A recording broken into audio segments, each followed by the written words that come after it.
નમસ્કાર મિત્રો. આજે એક નવી સિરીઝ શરૂ કરવા જઈ રહ્યો છું. સાપ્તાહિક ચાર્ટની ચર્ચા. તો આપના માટે મેં 3 સ્ટોક કાઢી રાખ્યા છે. એ વન બાય વન જોઈએ અને તમે આગળના દિવસોમાં એના પર નજર રાખી શકો છો. તો સૌથી પહેલાં ચાર્ટનું જોઈ લઈએ. NSE નિફ્ટી, આની ચર્ચા અત્યારે રવા દઉં છું, અત્યારે કરતો નથી. જે મેં સાપ્તાહિક ચાર્ટ્સ રાખ્યા છે એના માટે હું વીકલીમાં કન્વર્ટ કરી દઉં અને વીકલીમાં જોઈ લઈએ ચાર્ટ કેવો બને છે. તો અહીંયા વીકલીમાં આ ડોઝી બની છે. તો ડોઝી એ ન્યુટ્રલ કેન્ડલ છે. તો આ 1 2 અહીંયા થોડો પોઝ, ત્રીજી પણ એક ગ્રીન કેન્ડલ અને અહીંયા ડોઝી બની. ડોઝી જે પહેલાં વાત કરી ચૂક્યો છું એમ, આનો જે પણ ક્લોઝ અને ઓપન છે એ થોડું 50%થી નીચેની સાઈડ છે, એટલે ઝુકાવ થોડો નીચે તરફ કહેવાય. છતાં પણ અત્યારે વેઇટ એન્ડ વોચ અને ટ્રેન્ડ લાઇન પ્રમાણે જોવા જઈએ તો ટ્રેન્ડ લાઇનમાં એ આપણને એક પ્રકારનું રેઝિસ્ટન્સ દેખાતું હોય એવું દેખાય છે. અને સ્ટ્રેચ કરી દઈએ તો આનું રેઝિસ્ટન્સ હજુ થોડું દૂર છે, ગેપ છે, એટલે કદાચ ઉપર આવવાની ક્ષમતા તો ધરાવે જ છે. હવે જે મેં તમારા માટે 4 સ્ટોક શોધી રાખ્યા છે એ વન બાય વન. પહેલો છે જુદા જુદા સેક્ટર્સમાંથી છે. તો સૌથી પહેલાં જે આઈ સપોઝ ફ્યુચર ઓપ્શનનો સ્ટોક છે પહેલો, સિનર્જી. Synergy green. આ કદાચ બીજો સ્ટોક છે સેન્જેન. Okay, CASYN.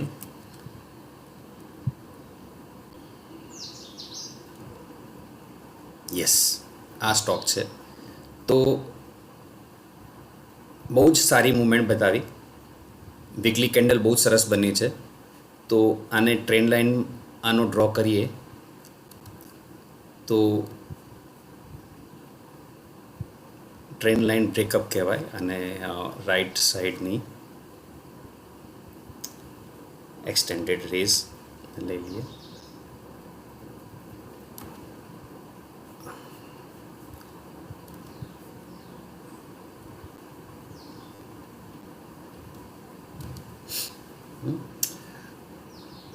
તો આ બ્રેકઆઉટ છે. એઝ વેલ એઝ એનું વોલ્યુમ લાસ્ટ વીક કરતાં થોડું વધારે છે.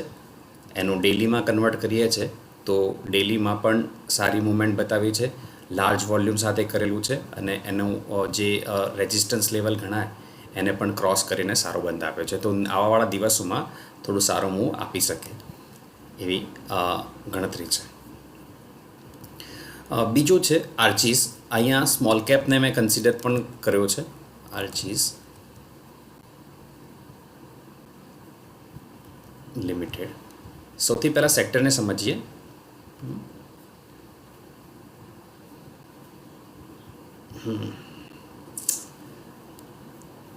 એક વેબસાઇટનો ઉપયોગ કરું છું, screener.in, જે તમે પણ આવાવાળા દિવસોમાં તમારી રીતે પોતાનો સ્ટડી કરી શકો. આ ફંડામેન્ટલ સાઇટ છે.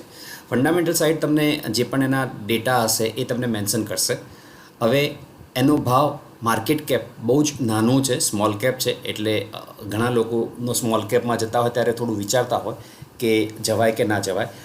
એ પછી જે થોડું ડેટા સ્ટડી કરતા હોય છે એ ઘણા બધા રેશિયોઝ છે, એ રેશિયોઝને એક ફોકસ કરતા હોય છે. મેં આ વખતે શું જોયું છે એ ફક્ત ચાર્ટ જોયો છે અને એ પછી થોડો અંદાજ લેવાનો પ્રયત્ન કરું છું કે ફેસ વેલ્યુ ફંડામેન્ટલ સપોર્ટ કરે છે કે નથી કરતા. ફંડામેન્ટલ્સમાં જોવા જઈએ તો પિયર કંપનીઝ જે છે એની સામે એનું cash market BV book value બહુ જ ઓછી છે. એટલે સ્ટોકમાં થોડું પોટેન્શિયલ તો ગણાય જ. સાથે સાથે પ્રમોટર હોલ્ડિંગનું 0 પ્લેસ છે, એ પણ એક સારી સાઇન છે. સેકન્ડ, પ્રોફિટ એનો કન્ટિન્યુઅસ ઘટતો રહ્યો છે, એટલે થોડું વિચારવા જેવું ખરું.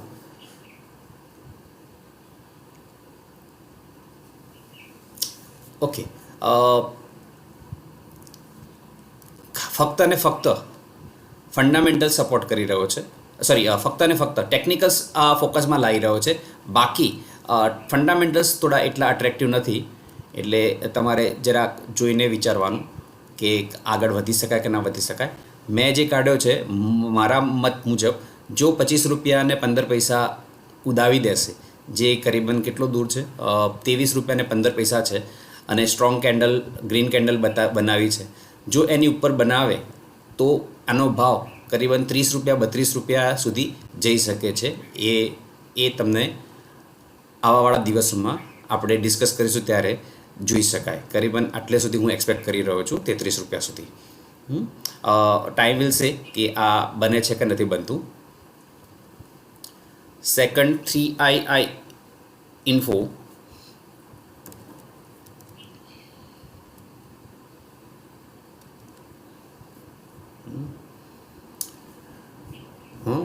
ઘણા મિત્રો હવે મને સજેસ્ટ કરતા થઈ ગયા છે કે સર આ ડબલ્યુ પેટર્ન કહેવાય, આ ડબલ્યુ પેટર્ન. હા, એમાંની જ એક one of the W pattern અને લાઇન ચાર્ટમાં કન્વર્ટ કરી દઈએ તો તમને ક્લિયરલી મેન્શન થશે ડબલ્યુ ચાર્ટ બનવા જઈ રહ્યો છે.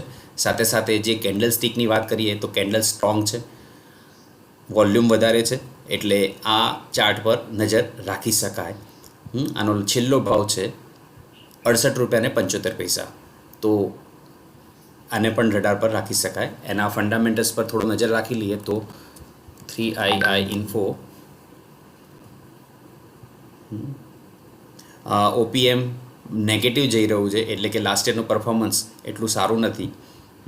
આરઓઈ 2% જેટલું છે, ફેસ વેલ્યુ 10 છે, અને સેકન્ડલી ઓકે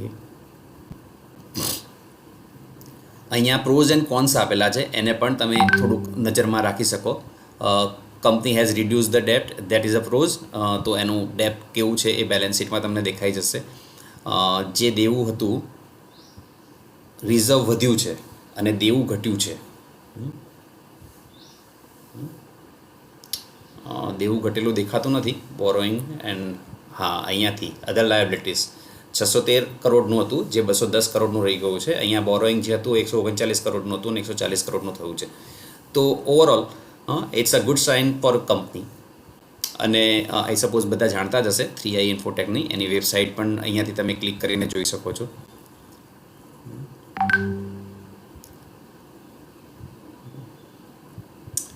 તો એના વિશે, કંપની વિશે થોડુંક ફ્યુચર જોવા માગતા હો તો એની વેબસાઇટ સર્ફ કરીને તમને અંદાજ આવી શકે કે એના ક્લાયન્ટ્સ કોણ છે, એનું પરફોર્મન્સ કેવું છે. તો these are the we help you in creating mix of the most advanced technology developed or to be developed in your business operations. Our consulting team can guide you choose most advanced design thinking for your business processes and be ready to take up emerging business opportunities with the transformative customer experience. તો આ એમના customers છે. Microsoft કોણ નથી જાણતું, IBM કોણ નથી જાણતું, બધા જાણે છે. these are the very well known popular companies. તો જે ટેકનિકલ્સથી મેં પિક કર્યો છે એની સાથે સાથે તમે એના ફંડામેન્ટલ્સ વિશે પણ થોડું જાણી શકો છો અહીંયાથી. તો 2 સાઇટ છે, આ સાઇટ પરથી તમને અહીંયા જે પણ વેબસાઇટ મેન્શન કરેલી હોય એનાથી કંપનીની પ્રોફાઇલ વિશે જાણી શકશો. Processing incorporated 1993 and back office process company by the ICICI limited. તો ICICI ગ્રુપની કંપની કહેવાય.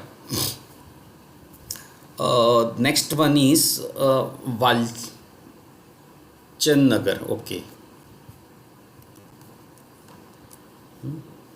તો આનો ચાર્ટ પર જે ટાર્ગેટ દેખાય છે એ પહેલાં તો સૌથી પહેલાં 20ની DMA જે છે ડેલી એવરિંગ મૂવિંગ એવરેજ, એને ક્રોસ કરશે અને પછી જો સ્ટેબલ થાય તો એ અહીંયા સુધીનો ભાવ 109 સુધીના ભાવ, અને પછી આગળનું એક્સરસાઇઝ એ આગળનો ચાર્ટ જોયા પછી નક્કી કરી શકાય. અહીંયા એ લોકોએ શેરને જે 1 રૂપિયા 10 રૂપિયા 1 રૂપિયાનો શેર હતો એ 10 રૂપિયાનો શેર કર્યો, એટલા માટે ભાવમાં ડિફરન્સ છે. વાલચંદનગર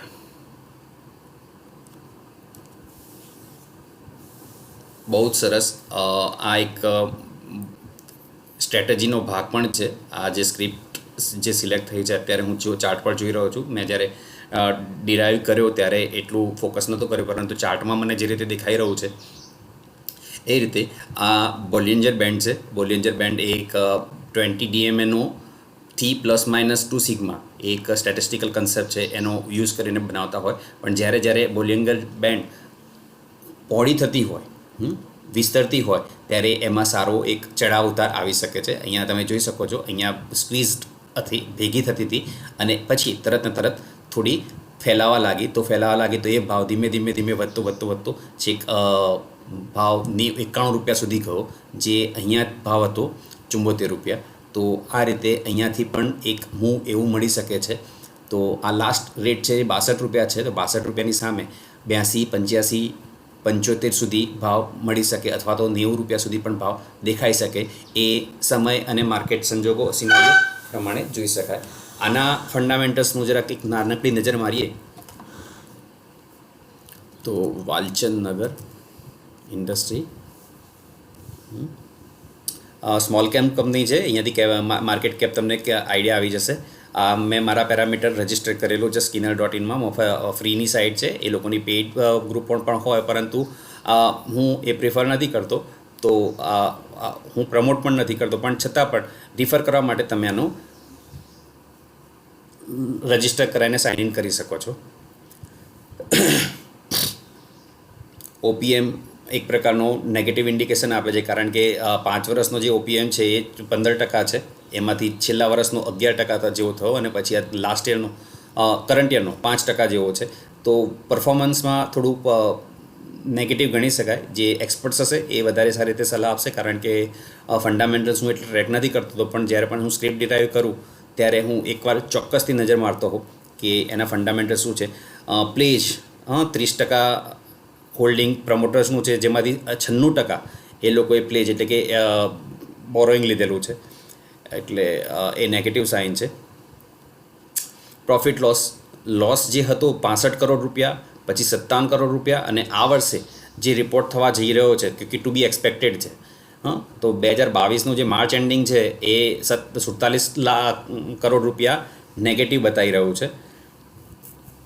એટલે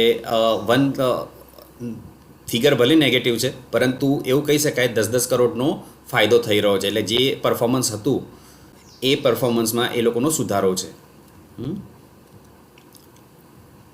સેકન્ડલી 8 કરોડ ઇક્વિટી બહુ નાની છે.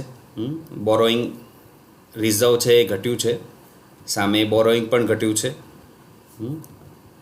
અધર લાયબિલિટીઝ જે હોય એ પણ થોડી વધી છે.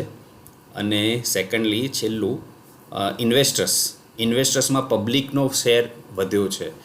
જ્યારે પબ્લિક શેર્સ વધે છે ત્યારે એવું કહેવાય કે માર્કેટમાં પ્રમોટર્સ પોતાનો હાથ ખંચેરી રહ્યા છે, કારણ કે પ્રમોટર્સ ઓલરેડી 96-97% પ્લેજમાં મૂકીને રહ્યા છે. પરંતુ પરિસ્થિતિ ખરાબ હોય ત્યારે એ એડજસ્ટમેન્ટનો ભાગરૂપે પણ ગણી શકાય. જેમ કે આર્કોમની પરિસ્થિતિ અથવા રિલાયન્સની જે સ્ટોરી હતી, રિલાયન્સ ઇન્ફ્રા, એ બધા સ્ટોક્સ એક સમયે બહુ જ નેગેટિવ થયા હતા, પરંતુ અત્યારે સારું પરફોર્મ કરી રહ્યા છે.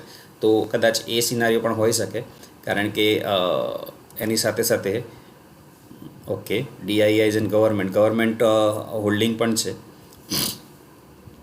FIIએ સ્ટેક વધાર્યો છે. It's good positive sign for few people, કે એ જે જોતા હોય એ લોકો કહી શકે કે હા, 0.10% FII ઇક્વિટીમાં હિસ્સો લીધો છે. જે અત્યાર સુધી FII ઇન્વોલ્વ હતી એ FII અહીંયા એન્ટ્રી લઈ રહી છે.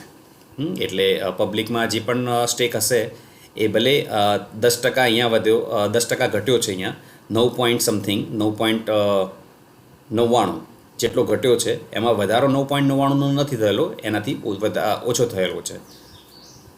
અને છેલ્લો સ્ટોક થોડો ઇમ્પ્રેસિંગ લાગશે, આર્ચીઝ.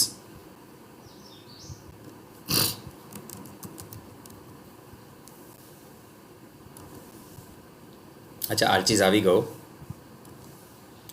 વાલચંદ નગર અને સિનર્જી. ઓકે, તો આ 4 સ્ટોક્સ મેં ટેકનિકલ થી પસંદ કર્યા છે. જોઈએ આવાવાળા દિવસોમાં કઈ રીતે પરફોર્મ કરે છે. તમે પણ આ સ્ટોક્સને રડાર પર રાખી શકો છો. મિત્રો, આ એક સેશન મેં શરૂ કર્યો છે જે દર સપ્તાહે હું તમારી સમક્ષ સારા 4 સ્ટોક્સ હું લઈને આવીશ અને એ સાપ્તાહિક સ્ટોક્સ હશે, એટલે કે સપ્તાહ દરમિયાનમાં જે પણ પરફોર્મન્સ કયા સારા સ્ટોકમાં થયું છે અથવા આવાવાળા વીકમાં, એટલે જે લોકો પોઝિશનલ કામ કરતા હોય છે એ લોકો માટે એક રડારમાં રાખી શકાય એવા સ્ટોક્સ કહી શકાય, તો એ લોકો ધ્યાન પર લઈ શકે છે.